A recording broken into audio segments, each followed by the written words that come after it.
Selamat menonton dan jangan lupa di-subscribe ya. Ada satu kisah sebagai ta'nisan li qulubil mu'minina min ahli sunnati wal jamaah, penambah keyakinan, penambah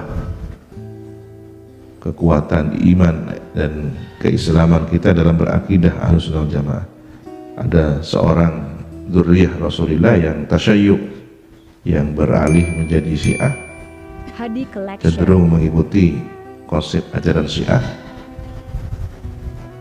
Kemudian dia mimpi dibangkitkan di alam mahsyar pada hari kiamat.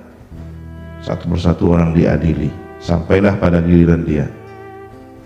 Nah, pada saat dia ditanya tentang persoalan akidahnya, itu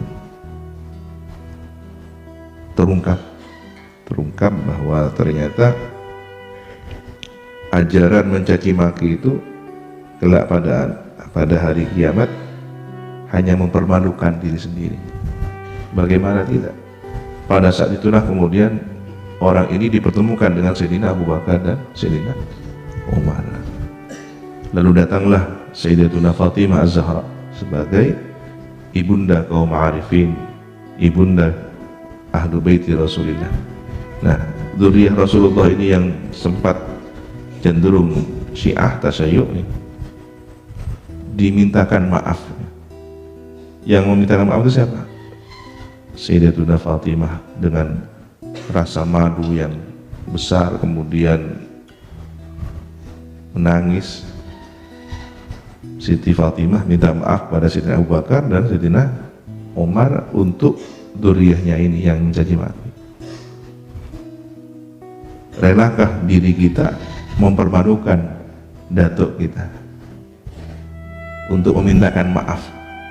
Ya, kalau tidak ingin, jangan mencaci maki. Ya. Saat itulah dia terbangun, lalu menyadari apa yang dia yakini selama ini salah. Saya kalau terus-terusan begini berarti semakin besar membuat malu datuk saya Siti Fatimah. Sedangkan dalam ajaran Syiah, penghormatan pada Siti Fatimah, Sayyidina Hasan, Sayyidina Husain luar biasa. Relakah seseorang yang selama ini mengagung-agungkan panutannya membuat malu beliau? Ya. Relakah misalkan santri Sukoharjo yang begitu mencintai para almarhumin, para masyayikh, Ki Samsul, Ki Asad, Ki Fawaid, kelak pada hari kiamat kemudian harus membuat beliau memintakan maaf misalkan, atau membuat pilihan-pilihan sulit.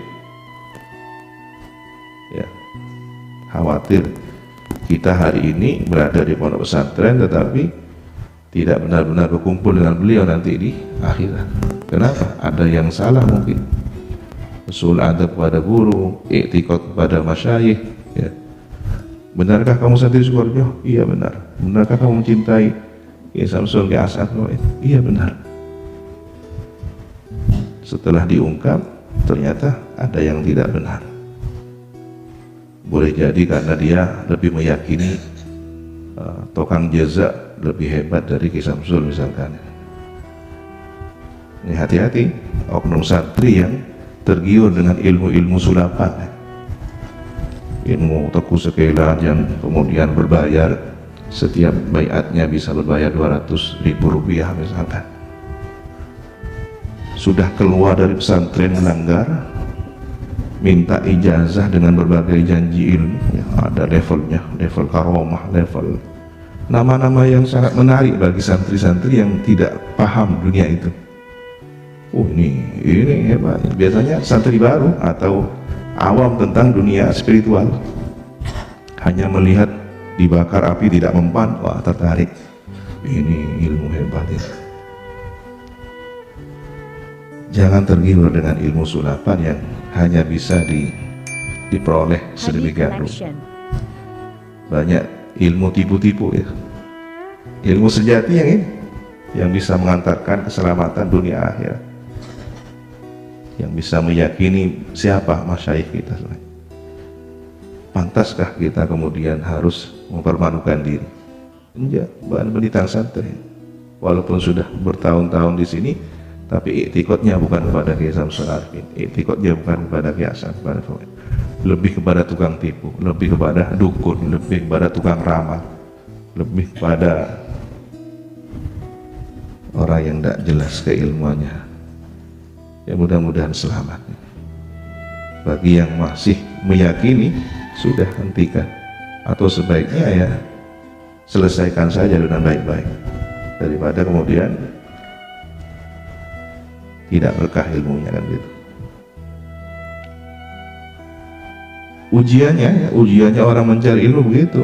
Sudah benar, sudah berada di jalan yang tepat, dibuat tergiur dengan sesuatu yang tidak jelas. Anda di sini sudah benar, Anda di sini dengan mengikuti aturan sudah benar, ada kelas madrasahnya, ada kajian-kajian kitab. Kenapa harus keluar? Kenapa harus nyari yang tidak jelas siapa orangnya?